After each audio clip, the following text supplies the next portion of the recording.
Hello, welcome. My name is JesseMcDesign, and today we're going to be doing a custom skateboard painting. If you like this kind of content, I'm going to ask you right away, hit the thumbs up. It really helps. If you want to see more, hit the subscribe. I'm always over here making some sort of creative content.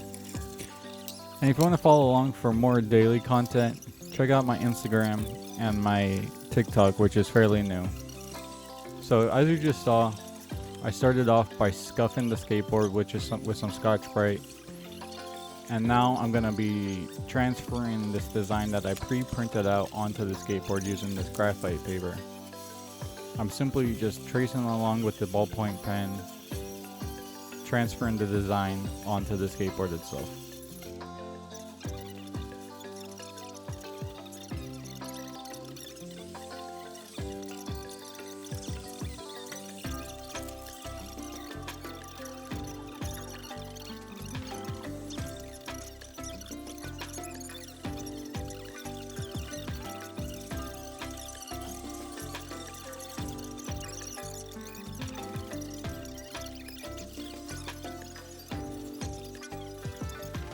This can get sort of tedious. As you can see here, my printer didn't quite print out as dark as I wanted some of these lighter lines to be, so I'm just pulling up my reference on my iPad, so I'm making sure that I get all this detail in here.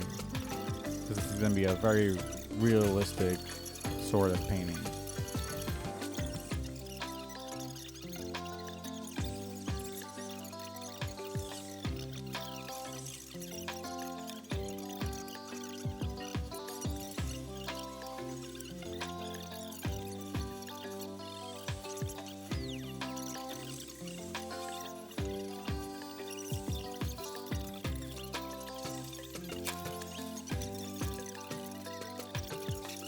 Now we're going to be adding some matte medium, one, to help protect this outline, make sure it doesn't go anywhere, and two, just so the paint has something a little bit nicer to adhere to and it's not going to flake off of the skateboard or anything at any point in time.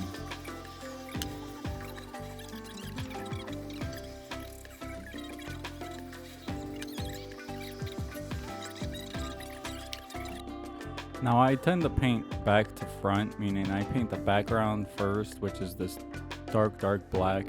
The reference I found was this super awesome flamingo, which this black background really makes the pink pop. And there's a lot of white in here as well, we'll get to that. But here's a little time lapse, you can kind of see the clock here ticking by. I tend to work in 2 to 3 hour increments, which is usually my go-to. I'll just throw on a podcast or something and just paint a section at a time. Here I'm really just focusing on these leaves, which is like the second background area, and then we'll go into that flower there. But here's a little close-up of all these little leaves and sticks here. And these little out of focus areas are nice as well, just help to give a little bit more to the background rather than just solid black.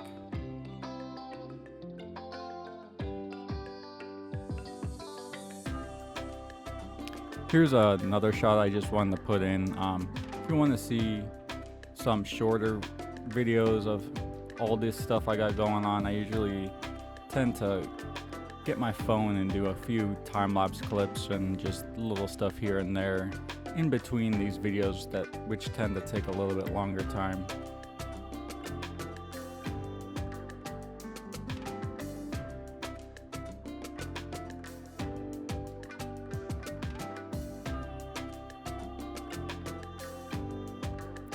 Now I'm getting into the flower here. You can really see I tend to work in a lot of layers. I'll go in at first and just kind of block in rough tones that I know are going to be here, and then now I'll go back in and really detail out each little section and make it as precise as I possibly can. This whole realism journey is a little bit new for me. I've done portraits and stuff like that in the past, but I'm really diving deep into this realism thing, and I'm definitely going to continue this onto some bigger canvases that I actually purchased earlier this morning prior to recording this here. But here you can see me again, just blocking in rough tones so I know where I'm at, following that stencil that I laid out, and then again just going back in section by section, just really detailing everything out, getting all the little fades as nice as I can, and just making it as nice as possible.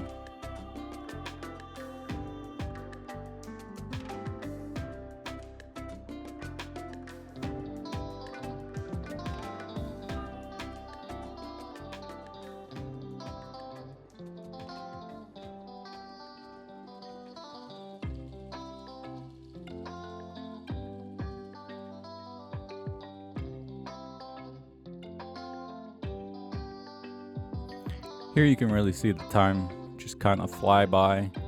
This is about 2-hour amount of time in this few seconds here.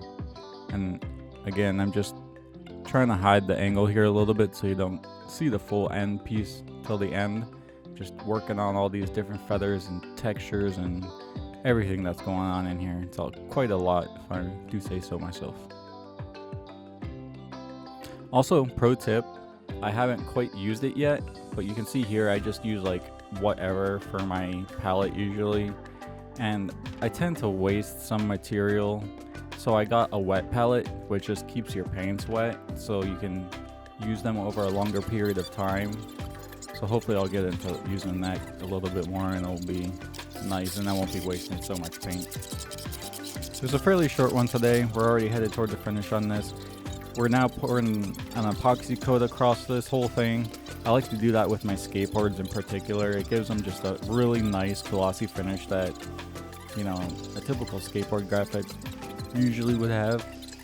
This gives it a nice deep coat though with the thick epoxy, and you can normally get a real nice finish with a heat gun or a torch getting all the air bubbles and everything out.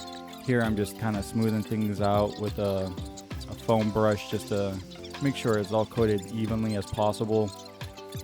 And then at the end here I'm going to go in and just do some light wet sanding and then a quick buff. I just recently got this mini handheld buffer that's perfect for this. It's exactly what I got it for, is these little epoxy projects, working out so I can work out dust nibs and make these things look even nicer than they are with just a heat gun or a torch.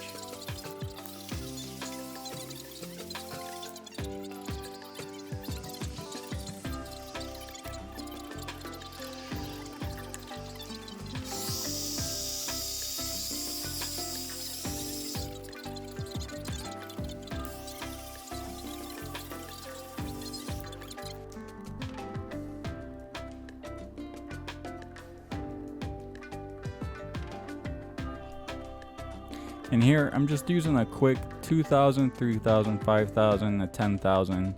Nothing too crazy. 2,000 isn't going to put too deep of a scratch, but it will be enough to get most of these dust nibs out. It's not going to make your thing perfectly flat, but it's enough to get a nice shine on it and just, you know, like I said, just working out some of those dust nibs and make it a little bit nicer than just the finish. But enough of me talking. Here's the final shots.